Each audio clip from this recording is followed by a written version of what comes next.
अस्सलाम वालेकुम नाज़रीन, मैं हूं हुरैन फातिमा और आप देख रहे हैं हिमायती न्यूज HD चैनल। नजर डालते हैं आज की अहम खबर पर। इस्लामाबाद स्पीकर कौमी असम्बली अय्याज सादिक ने उमर अयूब को कौमी असम्बली में कायदे हिज़्ब इख्तिलाफ मुकर्रर कर दिया, जिस पर उमर अयूब ने बानी PTI बैरिस्टर गौहर और पार्टी का शुक्रिया अदा किया।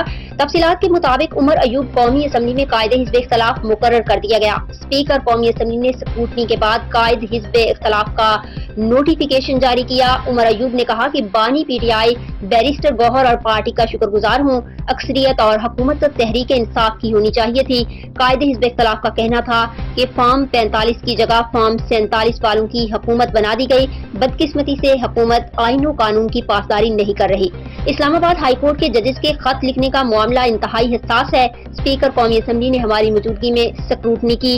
इससे कबल कौमी असम्बली में अपोजिशन लीडर की तकर्रुरी के मामले पर स्पीकर कौमी असम्बली अय्याज सादिक से उमर अयूब की क़यादत में वफद की मुलाकात हुई थी।